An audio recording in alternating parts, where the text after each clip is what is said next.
Good morning সবাইকে, happy new year. আশা করছি তোমরা সবাই খুব ভালো আছো আর তোমাদের নতুন বছর খুব ভালো করে কাটুক, এই আমার শুভকামনা রইল তোমাদের সবাইকে। তোমরা তো ভাবছো যে দীঘার ব্লকের পর কোথায় চলে গেল মালটা, খুঁজে পাওয়া যাচ্ছে না, ব্লগ দিচ্ছে না। আসলে ঘটনাটা হচ্ছে এটাই যে যেহেতু তোমাদের দেখিয়েছি আমি বিজনেস করছিলাম আর 3 দিন কন্টিনিউয়াসলি দোকান বন্ধ ছিল, তো প্রচুর কাজ পেন্ডিং হয়ে পড়েছিল, ঠিক আছে। তো সেই কাজগুলো করতে করতে হিমশিম খেয়ে যাচ্ছিলাম, মানে ঘর থেকে বেরোচ্ছিলাম সকাল 8টা সাড়ে 8টার সময় সকালবেলা, আর ফিরতে ফিরতে রাত 11টা সাড়ে 11টা বেজে যাচ্ছিল। আর এর মিডিলে যে আমি ব্লগ করব বা এর মিডিলে যে আমি এডিট করব, এক ফোঁটা টাইম পাইনি। তো তার জন্য আই এম এক্সট্রিমলি সরি। আমি চাই ডেলি ব্লগ দিতে, ডেলি আপডেটস দিতে, কিন্তু পরিস্থিতির কারণে কাজের প্রেসারে ডেলি ব্লগ দেওয়া হয় না। বাট তাও আমি চেষ্টা করব নতুন বছরে, মানে এটা নিজের কাছে নিজে আমি নিউ ইয়ার রেজলিউশন নিয়েছি যে নতুন বছরে অ্যাটলিস্ট আমি ডেলি ব্লগ ছাড়ার চেষ্টা করব, যাতে তোমরা সবাই আপডেটেড থাকো, তোমাদের সবার কাছে আমি ডেইলি বেসিসে পৌঁছাতে পারি। তো আমি গাড়ি থেকে ব্লগ শুরু করছি, কারণ সকালবেলা খুব তাড়াহুড়োতে প্ল্যানটা হয়েছে যাবার, যে 1 জানুয়ারি। ঘরে সবাই বলছিল যে 1 জানুয়ারি কোথাও যাবি না?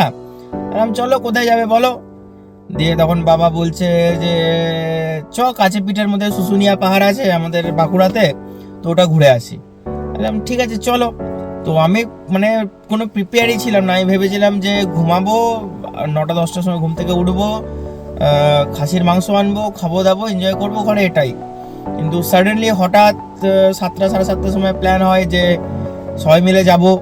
বললাম ঠিক আছে চলো। তো আমিও তাড়াহুড়ো ভাবে 9টার সময় ঘুম থেকে উঠে ফ্রেশ ট্রেশ হয়ে জামা টামা পরে গাড়িটা বার করে জাস্ট বসলাম, দিয়ে এবার সবাইকে বললাম তোমরা ধীরে ধীরে এসো, আমি ততক্ষণ ব্লগিংটা স্টার্ট করি। তো এই হলো আজকের দিনের শুরু। তো চলো দেখতে থাকো, যখনই ডে বাই ডে কিছু হচ্ছে, যখনই আমি বেরোচ্ছি, তখন তোমাদেরকে আমি ব্লগ বানিয়ে দেখাবো। তো এটা ভেবো না যে আমি ডেলি বেসিসে ব্লগ দিচ্ছি না, মানে 2 দিন দিলাম শেষ হয়ে গেল, ওরকম কোনো ব্যাপার নেই। যখনই বুঝবে যে দিচ্ছি না, তার মানে বুঝবে কিছু কারণ আছে, সেই কারণেই আমি ব্লগ দিতে পারছি না। তো চলো। গুড মর্নিং, চলে এসেছি আবার নতুন একটা ব্লগ নিয়ে। আজকে দুর্গাপুরে মারাত্মক ঠান্ডা পড়েছে, এখন বাজে 9টা, চলছে 12 ডিগ্রি, অসাধারণ। তার সঙ্গে সুন্দর রোদ দিয়েছে, মাখন ওয়েদার, মাখন। যেরকম ঠান্ডা লাগছে সেরকম রোদ দিয়েছে। আর এখন আমি চললাম দোকানে, কারণ সেরকম ভাবে 2 দিন রেগুলার ব্লগ আসতে পারেনি, কারণ নিউ ইয়ারে ব্লগ স্টার্ট করেছিলাম, কিন্তু রাতে একটা ছোট ইনসিডেন্ট হয়ে যায়, আমার গাড়ির সাথে, বৃষ্টির সাথে, সেই জন্য আর ব্লগ করতে পারিনি। তো চলো বাকি কথা দোকানে গিয়ে বলছি, আর তোমরা একটু এই সুন্দর ওয়েদারের কটা শট দেখে নাও।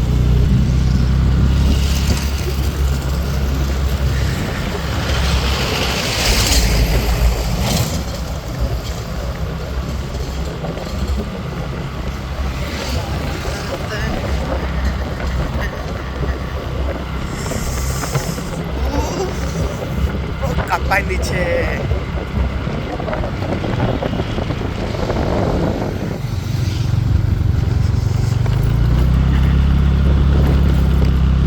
চলে এলাম দোকানে।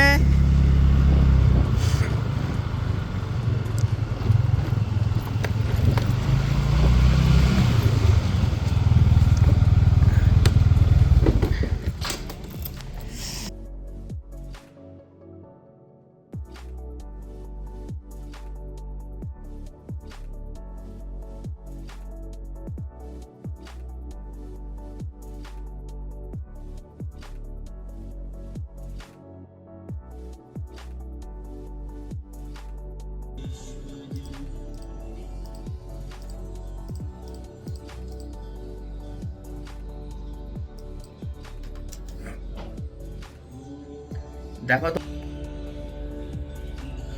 এখন চলছে 16 ডিগ্রি, মানে বুঝতে পারছো ঠান্ডা কতটা। পুরো একদম হাত পা জমি দিচ্ছে। আমি এখন ধূপ দেওয়ার জন্য জল হাতে নিলাম, মনে হচ্ছে হাতটাকে কেটে বাদ দিয়ে দিল।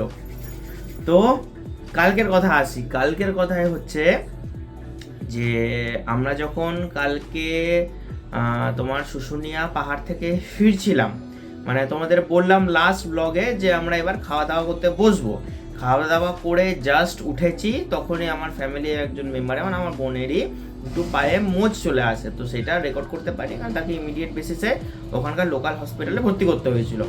তো দেন ওখানে ক্রেপ ব্যান্ডেজ বেঁধে ফেঁধে আমরা গাড়ি নিয়ে বললাম যে আর ঘুরবো না, এবার ঘর চলে যাই। এবার ঘর চলে যাওয়ার যে ক্লিপিংসটা নেবো, সেই ক্লিপিংসটা নেওয়ার আগেই একটা জ্যাম রাস্তা আমাদের গাড়িটা দাঁড়িয়েছে, পিছন থেকে দুটো টোটোওয়ালা এসে এমন মারলো যে পুরো পিছনটা স্ক্র্যাচ হয়ে গেল, প্লাস নিচটা একটু হালকা ফাইবার, যেহেতু নিচটায় আছে মারগাটের ওইখানটা পিছনে, ওখানে হালকা এরকম মানে চির হয়ে গেল, একদম সোজা ক্র্যাক হয়ে গেল একটা, ঠিক আছে।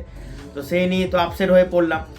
দিয়ে তারপরে ওখান থেকে মানে ওখান থেকে মোটামুটি মানে যতটা তাড়াতাড়ি আসা যায় তাড়াতাড়ি ঘরে চলে এলাম। আর ঠান্ডাও খুব পড়ে যাচ্ছিলো, সেরকম ব্লগ বানানো হয়নি। ওখানে দাঁড়িয়ে একটু ওদের সঙ্গে কথা কাটাকাটি হলো, দেন ওখান থেকে ডাইরেক্ট ঘর চলে এলাম। ঘর চলে এসে ঘরে রেখে টেকে এসে জাস্ট গাড়িটা রেখেছি, তখনই আমার একটা বন্ধুর ফোন এলো, ভাই যে আমাদের আর একটা বন্ধুর খুব শরীর খারাপ, তাকে হসপিটাল ভর্তি করতে হবে। আবার ওখান থেকে রেখে সঙ্গে সঙ্গে গেলাম, তাকে নিয়ে হসপিটাল ভর্তি করলাম। সেরকম কিছু হয়নি, ফুড পয়জনিং হয়েছিল, খুব বমি করছিল। তো ওকে জাস্ট হসপিটালে ভর্তি করে ওষুধ দিল। আবার রাত্রেই ওকে মোটামুটি 12:30-1টার সময় ছাড়িয়ে নিয়ে ঘরে রাখলাম।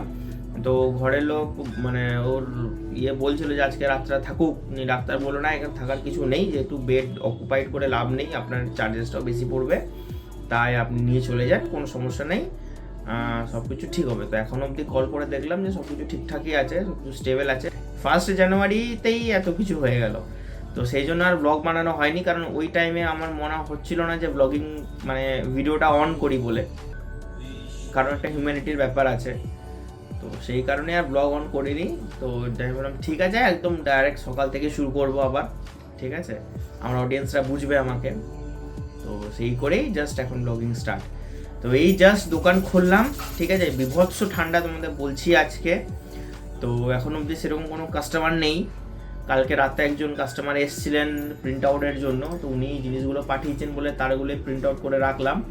এবার দেখি তিনি কখন আসে, ঠিক আছে। এখনও 10টাও বাজেনি, 9:30 বাজছে, তাতেই অবস্থা। তো আরও যখন বেলা বাড়বে, যখন 12টা, 1টা, 2টো, 3টা হবে, তখন কি হবে জানি না। তো আমাদের মার্কেটের যে বন্ধুরা দেখাচ্ছিলাম, তোমাদের দেখাইনি, তোমাদের দেখাবো, যে ছেলেটার কথা বলছিলাম, সেই ছেলেটার সঙ্গে আমাদের একটা রিসেন্ট ঘুরতে যাওয়ার প্ল্যান হচ্ছে। তো দেখা যাক কতটা এক্সিকিউট হয়। যদি প্ল্যান হয় তাহলে তো তোমরা দেখতেই পাবে যে কোথায় যাচ্ছি, কি করছি না করছি।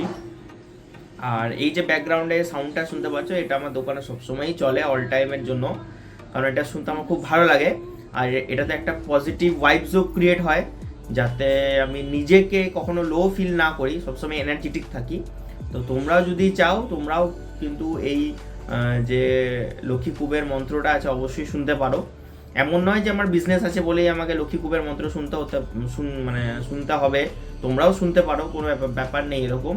আমি কমেন্ট বক্সে লিঙ্কটা দিয়ে দেবো, তোমাদের যদি পছন্দ হয় তোমরা কিছু না, জাস্ট এটাকে প্লে করে হালকা সাউন্ড করে রেখে দিও, এটা কানে গেলেও অনেক অনেক কাজ দেয়, ঠিক আছে। আর তার সঙ্গে তো হনুমান চালিসা তো রয়েছেই, সেটা তো সবসময় যতবার পাঠ করবে ততবারই তোমাদের জন্য মঙ্গল। কিছু কাজ এসছে, চল করে।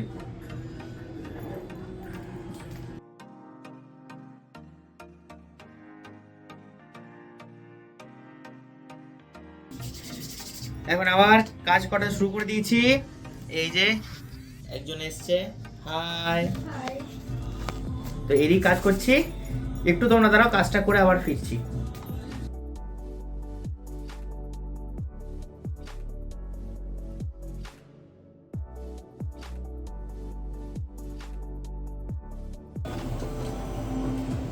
ভালো ক্যামেরা নিন একটা।